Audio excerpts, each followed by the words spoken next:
wakɔ ababiem mbacho ene ye Facebook no enye adwuma nti yebe yusu YouTube nti madam mam betimi aba Nhyira TV na maba share wo YouTube nti see a live e wo YouTube enya challenges kakra with our Facebook nti Nhyira TV e wo YouTube e ho na ye wo nti betimi aba ho sisi na uko YouTuber na ese wa hwede e koso nyina abusia ye ma wakwa ababiem yegusu edi areho Ghana edi areho na de ha adwene ne se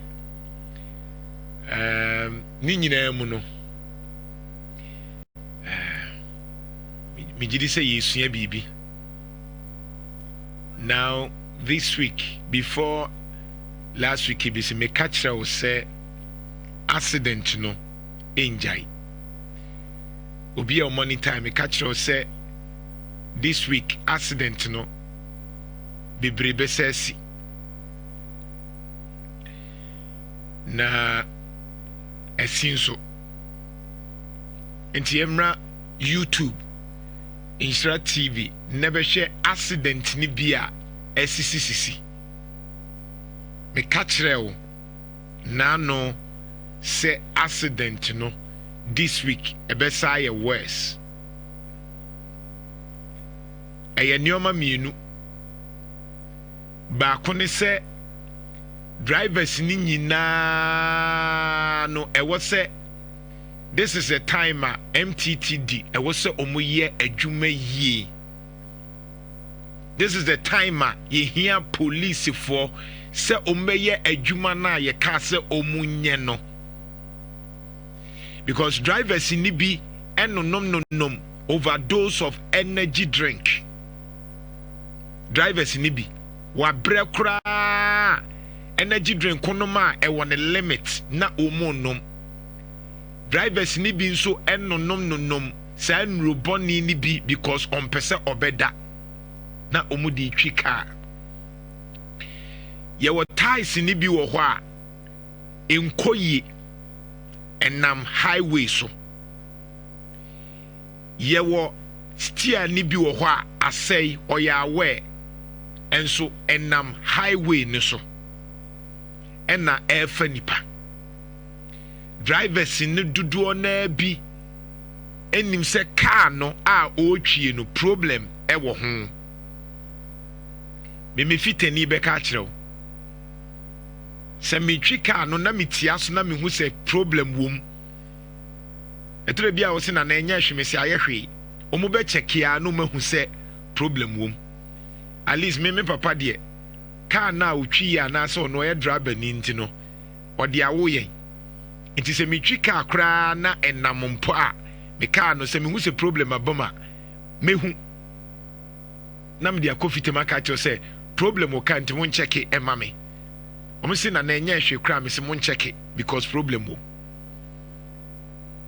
ye mpe maintenance ye oil ni ye fi a ye nsesa no gia no problem wo a ye se ye ntwi ni sa ankombra ye nhwe car ni yi. This is the time I hear MTTD4 senka se adwuma we na wo senka omoye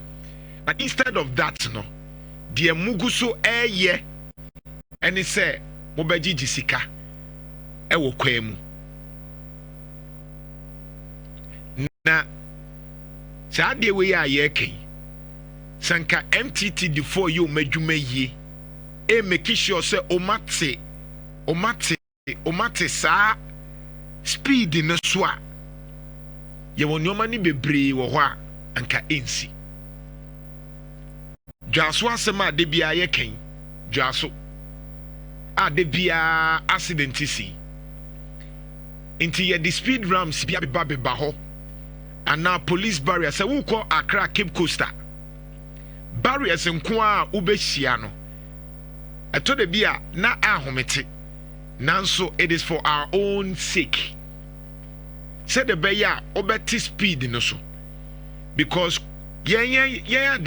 adasini yen odasani say yehu speed yehu kwan say edaso a ye pese ye twi epese ye tia so yie nanso etode bia na tie no ne car no enye papa de etoso ne say nanse cars na aba no enye hard body cars na aba nanse na yekoyi no cars no na ho den na eye body na nkasa nse so o mate so ena o di speed ahye car ni mu enti car no fiber ne rubber ne sawdust na o mo dia mix me so mo dia ye car part no enye as strong as tete car na ye hard body no enti me de bia ya na me ka se cars no the year 25 na se for na efe de but me na me talk car ya na me pe de hard body kakra because our hard body no ya na safe me hu se na se nkofo crash ase de omania ehwe Toyota Kwame no so sa Toyota Kwame no because saka no mu ye edin ene cars ya be fe nanso se nya accident ha obewu because o de brabe hye Toyota Hilux we fe nanso na ho den wo fom ene bus akese VIP ni 2M Express in nasefo o compared to DAF metro mass transport here DAF mi Germany dia obon se eno na ho den wa tonchini mu no na ho den wo soro. Less noise, please. Madam Roma, and the car no speed wom, but oye list mistake. Ubewu nkwasi ewukwa. Enti mesre passengers no, mo na eneme ne mo kasa. Enti driver ko speed a, enti mo amuwo mu nyina no. Muntimi nkanche ni se driver ayeye muntimi se driver ni eko speed a passenger enti mutinama akwakowu muna mene mo ka se passengers no driver no kwaka obedi na tem obede nipa no oyele mistake wawu usu obedi watem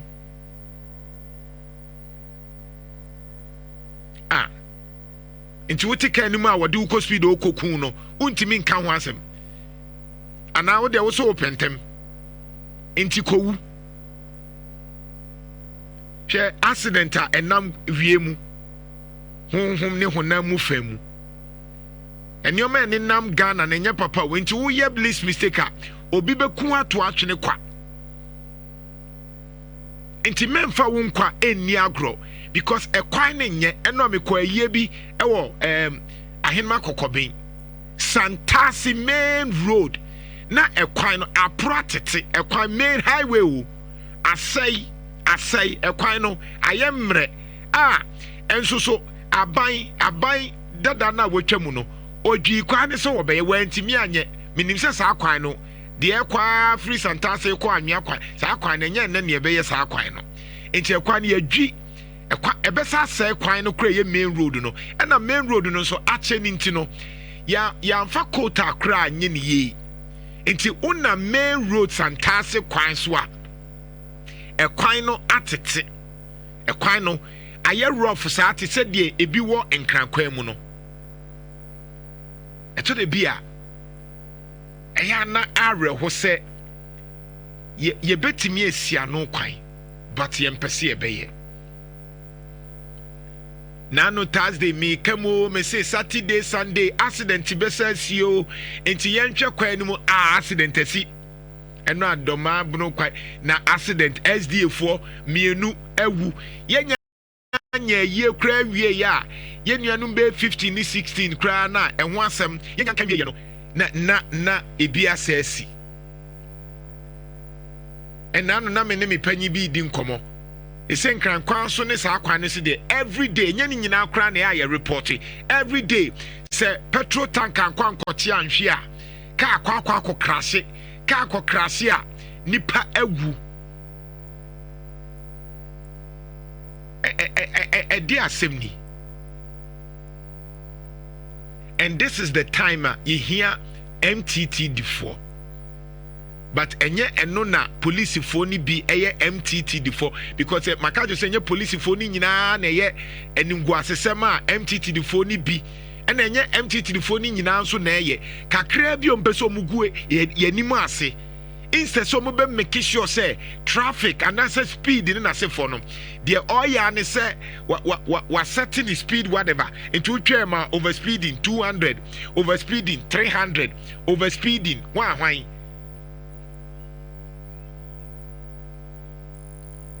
yebebo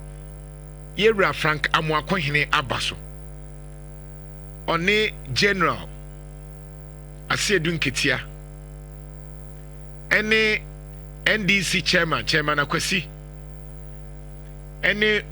achamfo ba ene all the team ye kasa ye mutie ye na mo call ye nuanom 15 over ye see o mote se akokɔ no Nhyira regional minister enhyira yewra John Dramani Mahama nano ye blasti wo mu so ma ya e wasa mesa ba na me kase si ye kan ya mutie ya mo ye yempo no Nyankopon enhyira mo na nano me chiro through social media ade ba ko ye me de ye me fese for the first time in so many years, I repeat, for the first time in so many years, yenya abaya okasa otie. For the first time in so many years, yenya abaya okasa otie. Yenya abaya sadie ni nye na okachre na omuka omubekwa akwakoye. Yenya abaya sadie no realize se enya otimi bepa ho achew.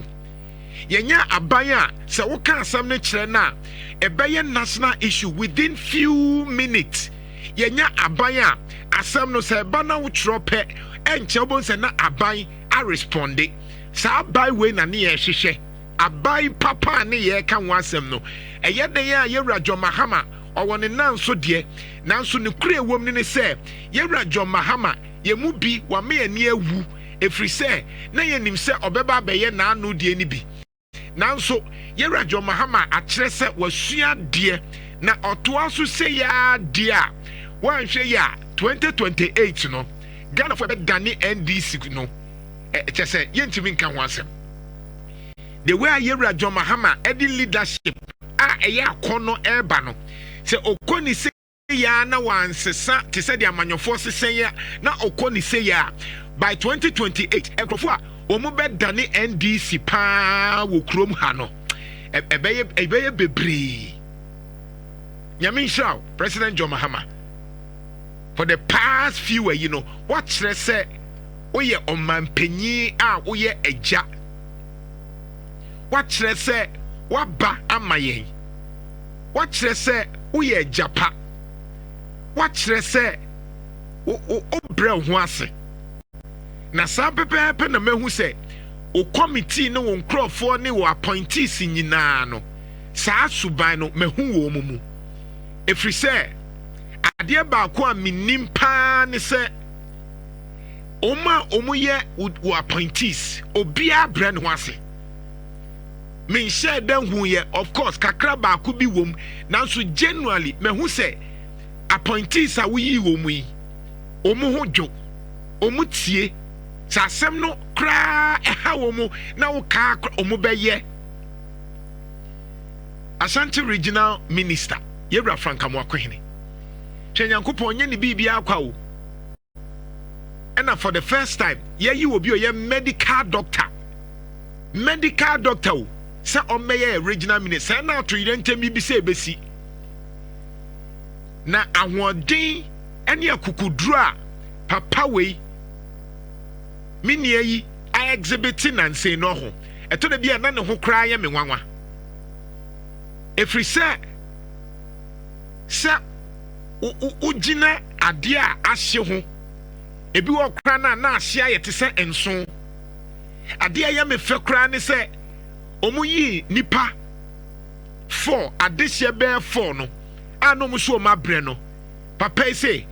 yɛnyanya 8 na obiara mfiri hɔ. This is true leadership. Dr. Frank Amoakohene. At the time na nipa 8 no menya nipa 4 no na ɔmo abrɛ enti nkomo yɛ apaaba sɛ yɛn nkɔnade ɔse daabi da ɛwɔ sɛ yɛyi nipa 8 no na papa yi wagyina ne nan so a adeɛ sa ɔse yɛn hu ɔmo a yɛnya nkɔɔyɛ. This is a sign of leadership. Dr. Frank Amoakohene sɛ mowɔ mpaebɔ bi a mommɔ mpaeɛ ma saa papa yi na deɛ ɔbɛyɛ ma asanteman no ma yɛmfa ɔtan hunu ɛmma papa yi n'aba mu embu ɛfiri sɛ saa berɛ yɛ ne ehu sɛ yɛka leadership a ɛnyɛ te sɛ biribia yɛ okay no biribia nyɛ okay no ɛna wo leadership yɛkyerɛ sɛ woyɛ leader. And Dr. Frank Amoakohene akyerɛ sɛ na yɛni regional minister afei ne yɛnya regional minister sɛ ne yɛnka asanteman yɛnya regional minister abai papa yi bia anka bia yɛnnuru ha papa ne gyina ne nan so ɔne na pamfo the military, the leadership, the regional coordinating council, the regional security council, Captain Jabari Mune, Tapsoba mu, Obia, Omo say, Yanko, Papa Wakankwadia, Yediwachi, Dr. Frank Amoakohene, me say, Uwan Pai Bobia, Bomano, if we say, a Juma Papana ya, and in Yoma Wahune Nisono. I was say a commander wa too, or no mom na, or here Sadiano. Na oguso can't say obi aye traumatizer ya pen crofo metimi aboano nam say bia ye doctor nintia ko ye mu bi kura dan ka be den ye ntimi kura nyina ho ye hu funu kura na ye ntimi hwe na nipa wonim no sebi wa me pese me kan crofo ya ensem ni bo amintimi nka enioma ni bi wo ho a me pese me kai crofo yaw because if you were hwa Oshana Edding. So join us on YouTube Nhyira TV. Me dear, the me catch them crofo because me who sem crofo bi na omuninam na omu pese Dr. Frank Amoakohene regional minister. Omu chene ba form na devi ote TikTok so na minister when you serious. Na debi oti social media so now sabi won bon ya me meti wanya na me ka che nkofo so mu nkwohwe Nhyira TV no enkra ya kire o made no omu hwe TV omu ntie radio ma me nka nkire o se munima enkra na aba no ene mmaburu no omu aba no omu ntie radio omu hwe TV bebrebe sa te se ye breso eye social media. And the social media, Facebook, TikTok, Snapchat, Instagram, Pinterest, Ababebrea, and Quadano, and Mebruno, and Hono Muko. And the regional minister was say, and Mebruno should be part of governance. I was say Mebruno said the Koswase. Regional minister, they be our updating the Koso by minute. Every time biano or say and oye way. So no one can say radio sumpa. Utimi woodie or ye and wetimia pikibi. Regional minister we mon country me. Dear BM and a more ye a winch. Mo person mo de papa ne ba from no. A dear BM and a munye. Mo penanu de ibi. Mo penanu de ibi. Mo pedie. Oni ne kasa na ne buafu ne ho no mo anu bi na mo pe na wa ka no kre 8 years yi ani e wo regional minister ne compare Dr. Frank Amoakohene wo de wa compare so wo so ka no kre compare 8 years of a certain regional minister ne compare just 7 months of a certain regional minister na wo ye obi a wo ka no kre enti de ekoso wuhu yenya obi a ono nani abra wo som asantema mamponi de hia o som asanteman no ompe de bia na akwa te se ye de so obi ye bibia te se ye de ne ba fom Nhyira FM ya ye adwen se ye de se obekuma ase o yesi odionko ope bibia kokotoko ne yenye na bro ye de ye na bro o wa santima mu ha wo kuma ase na wo pribibi papa ba ne edi wa bro ye mu bi ye atrapo eni nti na ye nsuro bibia biem because nke di nkrofo achi anka sabi ye nduru ha eduru na ne primpuntuo eba santima ne ye ya bro eduru bra ne ye fight say MPP ayetomo mu de bia no omo fa mpuntuo mre ne ye di atem na nkana na Jantuah ne multimedia de ne epe de hia ne se obesori anopa na nkofo wa ayarehwe enya nsu anu enya nneoma a omototo a eho eye simple na nkomo ho nkyiro mo na nkasabi mesori anopa a mitimi di aduane a mepe no ewo so obi nso timi di aduane ope nti eno ana ne april na enye te say ye tan MPP ni ye prebibia ba santima mu say ye nso santima ye to ni buma MPP no munye kejeti amaye munye krofo maye munye ye kwan maye munye sa anwoma ne maye na nso so ye nya nkrofo ya bo mu pa say time bia no montena social media montena na mondidi nipa natem na monkanche ne say oye NDC ni Joma Hama na etua ne ka oye say na oye say na nso ene mo lusu wonse mo lusu ye atwa fa mobo na sabi ye nya Dr. Franka Mwakwehini papa ni ye adwuma na sabi ye ntwa bere wahu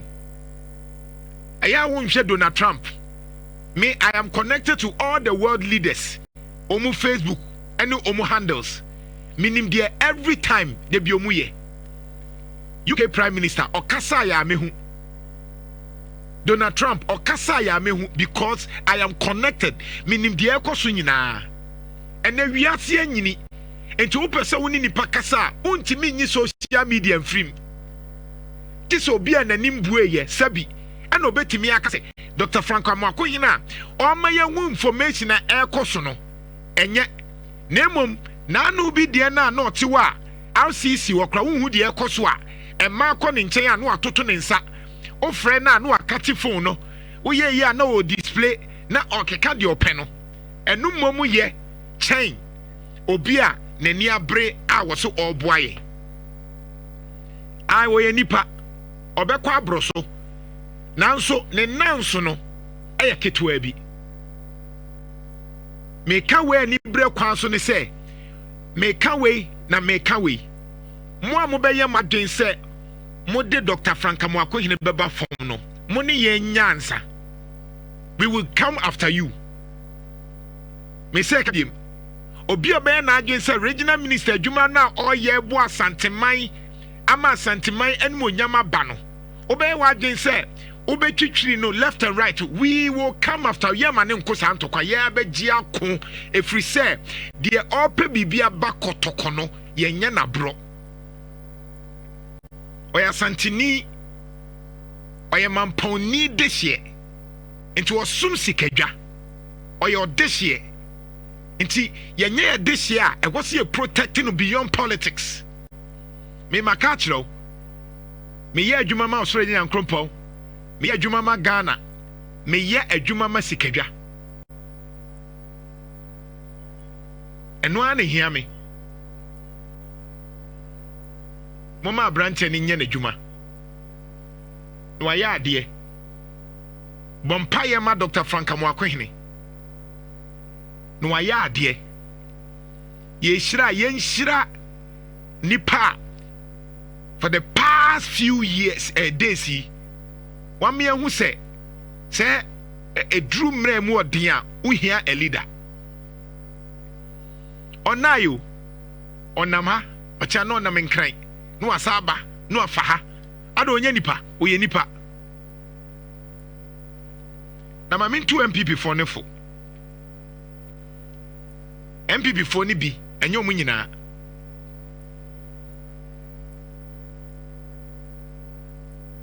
Mumubia Yashem Kutupa say Mama Dr. Franka Mwakwehine mon chichi nasi phone. You are being useless. Muhu eniwu papa MPP phone bia Yashem Kutupa say mon try because one said Dr. Franka Mwakwehine boa santima na nkofo penasem no muhu eniwu na momo sa no moba 1 yebeba 10 moba 2 yebeba 20 moba 3 yebeba 30 mudi sia yebema mahu se mo ye nipa bonefo mo na mo ka ho asanteman na mo pese be konanim intini asanteman mo be ka che ese so am interche mo be ye na amanya na ye mo fe phase 2 na mo ka se mo be wie by 2024 na mo antimi anye no ye mo fe ekwan santase kwan na magia free krom trade ekwana mo ka che ese mo ba be ye sa kwan no by 2024 ekwan na fo kire ni se no ye ofe na wenye obi no so ba be boa wa na wani awu na woni se wo ye adwuma na ne na baby twetwe na se guys are not serious. Oh yeah, come on. Nhyira 104.5 FM.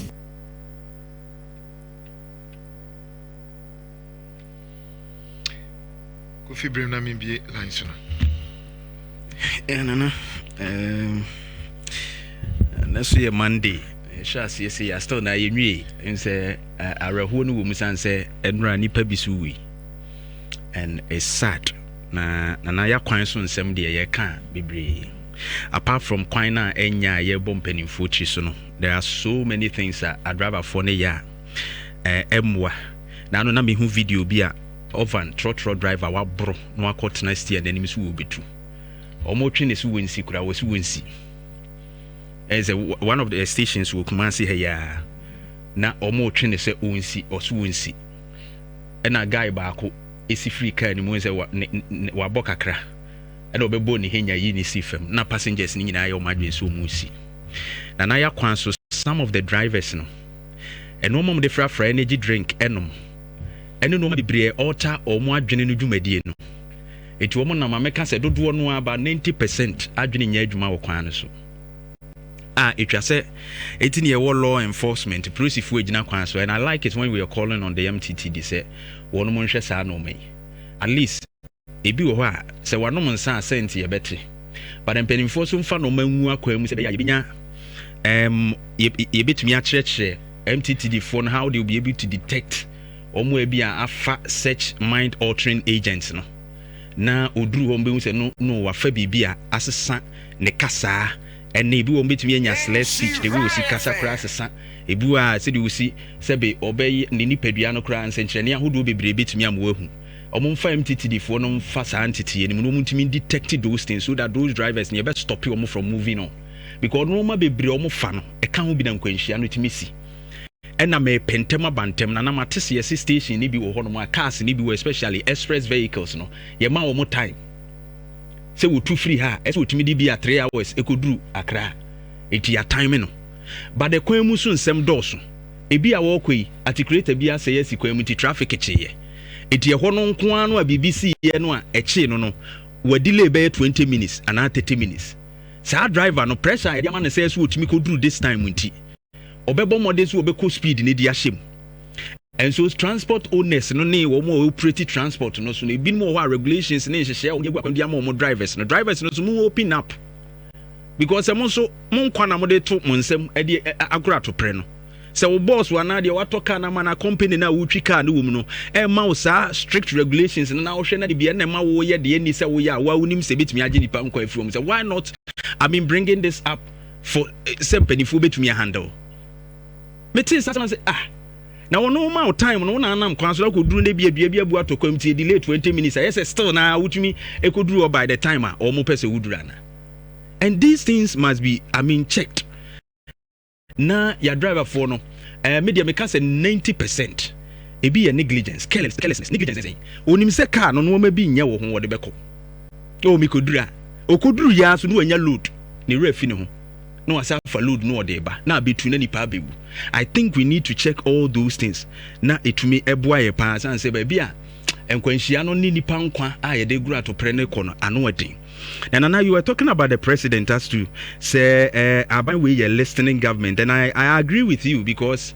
almost said almost ya kakra ni oka ibiti. No, I believe so almost say yadia the NDC government will be very attractive. Nanani eka prophecies once them come share by any idea. I mean presidential envoy on interfaith. Any I mean fan say suma hodo no gina mampani name ehwe say obetimi aka wo ne amamuo no abomu no na wo de abetu dwa say obi a wahu nkomhye bi a na di ye bi a opese wo hu say efa oman no ho ana say oman ni dwumadi ho ana wo man obi a wo som oman no ho no mampani abie na pono mu say fabra mampani aso ye na de wo hu bia no be ka kire wo mu no mu hu na omuntumi entu ho ana mo say de se na fata. And I believe say ye ne kwanso the entity benya religious one interfaith envoy ni ade e wo hode ya ese na adwuma nso ekoso. And once sadi we ya banaman for call it omubu omanigu enkomhye so omubu omanigu de ni pe kan so yete ye ni say both spiritual physical ya fa bebre human beings yete we ni pe ye was spiritual side ye was physical side ye we ti bi betimi asi obi ba na wo hunu enti as mampani abie na apnumate se manfo bi di atem na afi di say ni ade is a step in the right direction. It's a good step, and I think that almost can na the ebe empaibo na empaibo na yeso mutu ho na mo bi matu ho na mo bi na I mean no mapa etumi agu oman mu. Na finally on the regional minister ewiase ohun bia na meka se wo sunu yonko a wotan ene duru ba bi nso a sebe ne wayi mframa boni wo bedwam sebe udidi afa cheme obenya no na nka no yonko sebe wanene no ho edi ade bia wo mu se enhya danya ade a yetesi yesusomu tutumu jane ade na wo masum ne pese ya ne de betare ho sa se regional minister no wa yemfumsuo bia ye boni bia ma na ye nyina politicians wo mu nyina anim na do na nkwa akufu ado wono an ekotena se type in social media post omun kan kire me se na do na ye all the post aya na eba time ano ye president na do na e post the post is from the presidency and na do dankwa akufu ado account no obi ne manage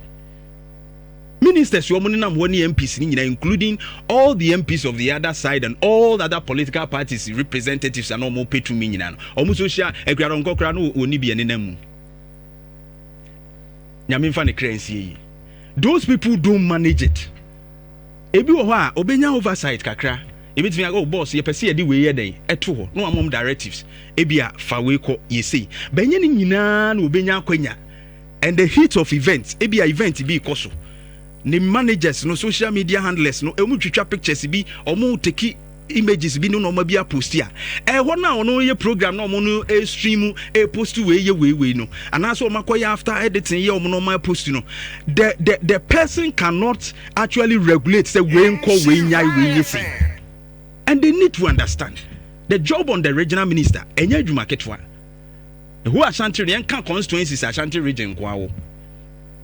And this young man is managing a very big region. Region no so and some way sim bebre how no so bebrebe ye friend the baller ye friend nsu na no ayisofo la ye woyi overhead yasi eno baller ni ye tru nkra ma regional minister wantena se no amako clear. And these are the people we want, action people, proactive on be adwuma ne de amaye na otu na ato ayampia na atoto bo ba park so na wo de wo ka no wo anka de na be in the heat of events, crisis, even because a regional minister, the way he handled the crisis, ebra unya news no nim penny 41, how he was composed. Utimi uzo breaking news, be create by breaking news to one of the minister Ama Kofibua. She said the papa ne react,